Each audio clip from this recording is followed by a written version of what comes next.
ऐसे स्टॉक के बारे में जो कि एक ज़माने में हम लोग को लिटरली मतलब 17,000 या फिर आप रफली ऐसा भी बोल सकते हो 17-18 या फिर 20,000 के करीब देखने को मिलता था।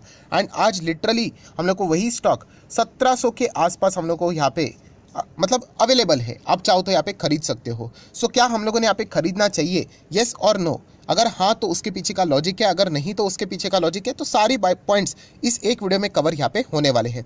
सबसे पहले हमेशा की तरह इंपॉर्टेंट पॉइंट्स दोस्तों मैं आपको बताना चाहूँगा कि आपको कोई भी शेयर खरीदने से पहले, जैसे मैं हमेशा कहता हूँ कि उसकी बैलेंस शीट स्टडी करनी होती है। और आज भी बहुत सारे रिटेल इन्वेस्टर नहीं करते इन चीज़ों को।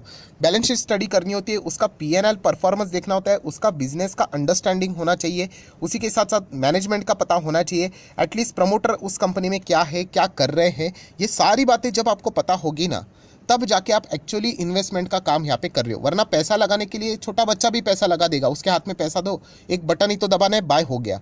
तो इसलिए ये सारी चीज़ें हमें करनी पड़ती है, बोरिंग चीज़ें हैं, इसलिए वीडियोस भी लंबे लंबे बनते हैं, क्योंकि हर वीडियो में ये पॉइंट्स मैंडेटरी है, एटलीस्ट इनका एक ओवरव्यू करना तो बनता ही है। तो उसी के साथ मैं तो मेरा जो सीक्वेंस है उसको यहाँ पे कंटिन्यू करना ही पसंद करूँगा। जैसे कि आप देख सकते हो कंपनी के रिजर्व्स, जिस कंपनी के हम लोग बात कर रहे हैं, आप देख सकते हो 2800 करोड़ के रिजर्व्स थे, जो कि बाद में 3000 करोड़ हो गए। देन बाद में 3000 करोड़ से 3455 करोड़ हो गए। देन उसके बाद 3700 करोड़ हो गए।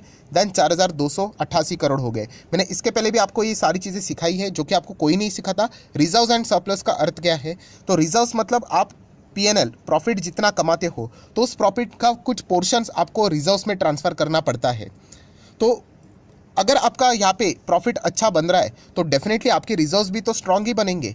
तो इसलिए ये एक इंडिकेशन देता है कि कंपनी का पीएनएल बहुत ही स्ट्रांग है, कंसिस्टेंट है। इसी के चलते कंपनी के रिजर्व्स भी कंसिस्टेंट नज़र आ रहे हैं। आप चाहो तो रिजर्व के आपका जैसा सेविंग अकाउंट कैसे रहता है बैंक में जो रहता है, उसके हिसाब से आप देख सकते हो। आपकी सैलरी आती है, अभी जिसकी सैलरी बहुत अच्छी खासी, हम कह सकते हैं उसका सेविंग अकाउंट भी शायद से उतना मोटा हो सकता है। डिपेंड करता है कि वो खर्चे कैसे करते हैं, बट उसी के हिसाब से तो सेविंग अकाउंट बढ़ते जा रहा है, मतलब उसकी सैलरी भी अच्छी खासी बढ़ती जा रही है, हम ऐसा भी बोल सकते हैं।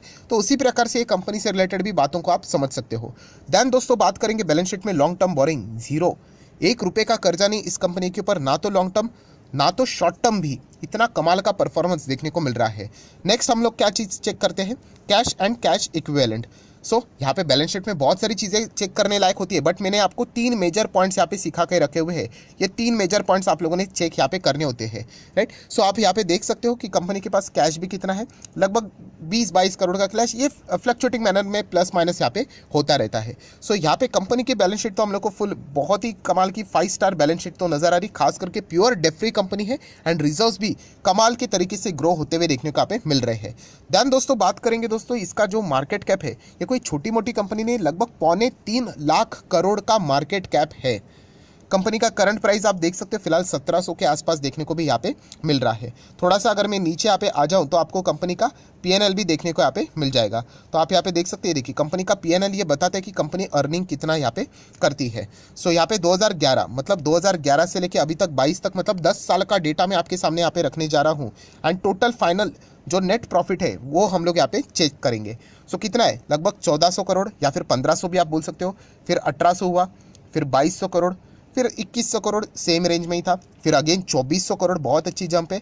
फिर आप देख सकते हैं यहाँ पे 2700 करोड़ के ऊपर चले गए। यहाँ पे नेट प्रॉफिट की बात करें, फिर 3000 को क्रॉस किया, 3500, देन 4000 को क्रॉस किया, देन 5000, 5500, देन 5900। आप समझ रहे हो दोस्तों कंपनी कैसे धीमे धीमे करके ग्रो कर रही है। ये देखिए 7300 करोड़, 8300 करोड़, एंड ऐसे करते करते अभी कंपनी 5 डिजिट में आ चुकी है, 10,500 करोड़। सो अर्निंग पर शेयर भी आप देख सकते हो कंपनी का, अगर एक शेयर था उसके हिसाब से आपकी अर्निंग होती थी 7 रुपया पर शेयर, देन 8.5 रुपया, देन 9 रुपया, 9.5 रुपया, ऐसे करते करते 10, 11, 12, 15, 20, 25 होते होते अभी 34 तक यहाँ पे आ चुका है। तो ये जो पैरामीटर्स होते हैं ना, ये मिसिंग होते हैं रिटेल इन्वेस्टर के स्टडीज़ में, वो उनको कंसिडर बिल्कुल भी नहीं करते। और जब स्टॉक नीचे आएगा 20-30%, फिर वो दूसरों को पूछते रहते हैं, ये चीज़ें वो देखते ही नहीं है। अगर किसी कंपनी की बैलेंस शीट, किसी कंपनी का पीएनएल इतना ज़्यादा स्ट्रांग है, स्टॉक तो नीचे आएंगे ही आएंगे। आप इस फिरात में रहे हुए मत कि कभी कोई स्टॉक नीचे नहीं आएगा। बड़े से बड़े दिग्गज स्टॉक आपको 20%, 30% नीचे आते हुए देखने को मिलेंगे। तब असली इन्वेस्टर कौन, वो उस वक्त डिसाइड होता है। ताकि निवेश तो कौन भी कर लेगा, जब स्टॉक नीचे आता है तब पता चल जाता है कि कितने हम लोग पानी में है करके। अभी जिन्होंने स्टडी किया होगा वो उनको बिंदास एवरेज करते हैं, और जिनको कोई उस स्टॉक से मतलब ही नहीं था वो इधर उधर इसको उसको सोशल मीडिया पे पूछते रहते। एंड सोशल मीडिया में किसी को पूछकर जवाब देने में क्या जाता है, कोई भी बोल देगा हाँ खरीद लो करके, पैसा तो आपका जाने वाला है। यही चीज़ मैं आपको बार बार समझा रहा हूँ दोस्तों कि किसी को भी सुनो मत, खुद की सुनना आपको यहाँ पे आनी चाहिए। खुद का स्टडी करने का जो क्राइटेरिया होता है वो आपको यहाँ पे कवर करना आना चाहिए। सो शेयर होल्डिंग पैटर्न देख सकते हो, 60% प्रमोटर के पास है, बचा कितना 40%, उसमें से लगभग 7.5% एफआईएस के पास है। देन डीआईएस की बात करें तो 7% एंड पब्लिक की बात करें तो 24.5% से भी ज़्यादा की होल्डिंग उनके पास देखने को यहाँ पे मिल रही है। सो बहुत ही डिसेंट शेयर होल्डिंग पैटर्न भी हम लोग को देखने को यहाँ पे मिल रहा है। देन अगर हम लोग बात करेंगे दोस्तों मेन पॉइंट के बारे में, मेन पॉइंट मतलब 2022 अभी इस कंपनी ने यहाँ पे हम कह सकते हैं उसका जो फेस वैल्यू है उसको स्प्लिट किया, 5 का फेस वैल्यू 1 कर दिया, एंड उसी तारीख को 13 सितंबर को कंपनी ने बोनस भी दिया 1:1 का।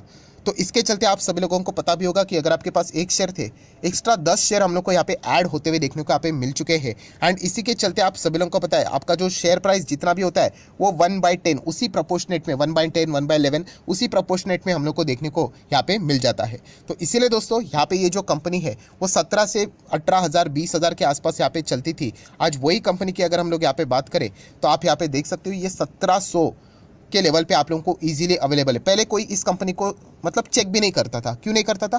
क्योंकि ये 17,000 18,000 का शेयर रहता था, तो इतना महंगे दाम के हिसाब से तो पोर्टफोलियो बन जाए, ऐसे बहुत सारे लोग बोलते थे, जो कि गलत भी नहीं है। इनिशियल स्टेज में ये अमाउंट बहुत बड़ी होती है, बट अभी आप देख सकते हो यहाँ पे बोनस एंड स्प्लिट देने के कारण ये कंपनी आप लोगों को अभी 1700 के रेंज में यहाँ पे मिलती हुई देखने को मिल रही है। तो ये कंपनी कौन सी है बहुत सारे लोगों को पता भी चल गया है। मैं बात कर रहा हूँ बजाज फिनसर्व से रिलेटेड। यस दोस्तों, बजाज फिनसर्व बहुत ही कमाल की कंपनी है, बहुत ही शानदार कंपनी है।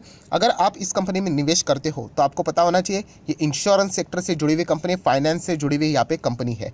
अभी बजाज फिनसर्व की अगर मैं बात करूँ तो एक कॉमन डाउट भी बहुत सारे लोगों के दिमाग में आता है कि sir Bajaj Finserv and Bajaj Finance इन दोनों में डिफरेंस क्या है।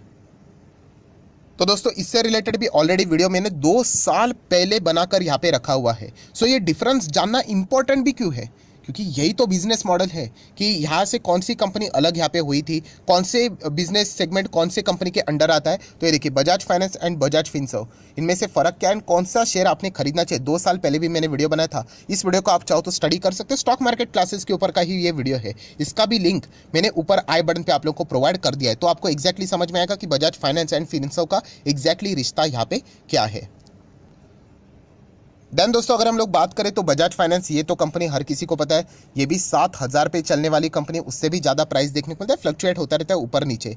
सो ये भी कंपनी की अगर हम लोग बात करें तो ये भी आपको स्टडी करना आना चाहिए। अभी आप बोलोगे ऐसा क्यों? क्योंकि दोस्तों बजाज फाइनेंस का शेयर होल्डिंग पैटर्न अगर आप देखोगे प्रमोटर में जाके तो ये जो 55% आपको देखने को यहाँ पे मिल रहा है उसमें से मैक्सिमम पोर्शन किसके पास है? तो अल्टीमेटली दोस्तों वो बजाज फिनसर्व के ही पास हम लोग को देखने को यहाँ पे मिल जाता है। थोड़ा रिफ्रेश होने के लिए टाइम लगेगा। ठीक है, ओपन हो चुका है। देखिए 55% में से बजाज फिनसर्व के पास कितना है? 52%। तो ये भी चीज़ देखना इंपॉर्टेंट होता है। जैसे मैंने आप लोगों को बोला ना कि ऐसा नहीं कि बस बजाज फिनसर्व को स्टडी कर लिया, नहीं, उनका इन्वेस्टमेंट बड़ा बड़ा इन्वेस्टमेंट कौन से कंपनीज में है वो भी देखना आना चाहिए। अभी ये अल्टीमेटली बजाज फाइनेंस ये बजाज फिनसर्व ही हो गया, तो इसीलिए बजाज फाइनेंस जब 10% भागता है, बजाज फिनसर्व भी ऑटोमेटिकली पूरा 10% तो नहीं भागेगा, पर 5 6 7 8% नियर बाय उतना ही आप लोगों को भागते हुए देखने को मिलेगा। अगर वो गिरेगा तो वो इसमें इतनी भी गिरावट हम लोग को देखने को मिलेगी, क्योंकि अल्टीमेटली बजाज फाइनेंस का ये बाप ही है, क्योंकि 52% पूरा कंट्रोलिंग स्टेक इन्हीं के पास है।